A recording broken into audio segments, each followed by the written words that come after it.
Ni jina linalochipuka kwa kasi katika soka ya Ulaya, likibeba matumaini ya kizazi kipya ndani ya Real Madrid na timu ya taifa ya Uturuki. Arda Güler alizaliwa nchini Uturuki na kuanza safari yake ya soka katika klabu ya Gençlerbirliği Ligi kabla ya kipaji chake kugunduliwa mapema na Fenerbahçe mwaka 2019 ndani ya mfumo wa vijana wa Fenerbahçe. Güler alikuwa haraka akipanda kutoka timu za chini hadi kikosi cha wakubwa, huku akivutia wengi kwa mabao na pasi zake za mwisho. Mwaka 2021 alipata nafasi ya kuanza maisha ya soka ya kulipwa. Akiwa bado kijana mdogo, alionyesha utulivu mkubwa uwanjani. Ndani ya muda mfupi, aliweka rekodi kwa kuwa mfungaji mdogo zaidi katika historia ya Super League, na kufikia mwisho wa msimu wake alikuwa tayari amefunga mabao na kutoa pasi muhimu licha ya dakika chache alizocheza. Msimu wa mwaka 2022 mwaka 2023 ulimweka rasmi kwenye ramani, akipewa jezi nambari 10, nambari yenye uzito mkubwa kwa mashabiki wa Fenerbahçe.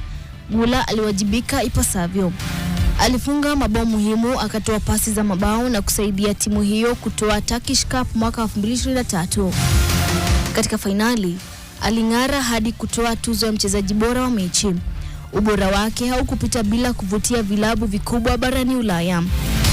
Mwaka huo, mwaka 2023, Real Madrid walimsajili kwa mkataba wa muda mrefu, hatua iliyofungua ukurasa mpya katika taaluma yake.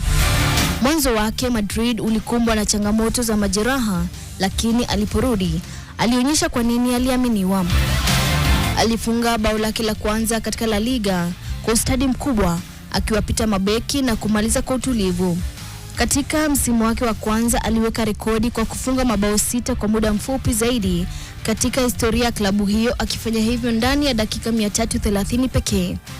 Kadri muda ulivyopita, nafasi yake kikosini iliongezeka. Chini ya kocha mpya, Güler alianza kupewa nafasi zaidi kama kiungo mshambuliaji. Msimu wa mwaka 2025 mwaka 2026 ulimuona akichukua hatua kubwa zaidi, akifunga mabao muhimu, kutoa pasi za mabao na hata kushinda tuzo ya mchezaji bora chipukizi wa mwezi katika La Liga. Lakini kilichotikisa zaidi ni bao lake la kipekee alilofunga kutoka umbali wa mita 68, moja ya mabao marefu zaidi kuwahi kufungwa katika historia ya ligi hiyo.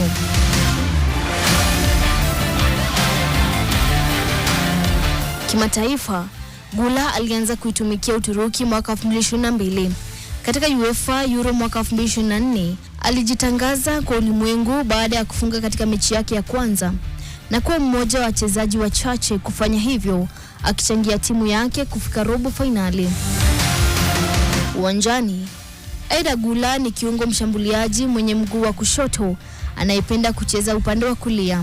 Anajulikana kwa utulivu wake, uwezo wa kucheza kwenye nafasi ndogo, pasi za mwisho zenye ubunifu na ustadi wa kupiga chenga. Safari ya Arda Güler ni simulizi ya kipaji kinachokuwa kwa kasi na kuanza kuacha alama kubwa duniani. Akiwa bado kijana, tayari ameonja mafanikio makubwa, lakini dalili zinaonyesha kuwa haya ni mwanzo tu wa hadithi kubwa zaidi inayokuja. Susan Oweru, makala ya Makinda Hatari.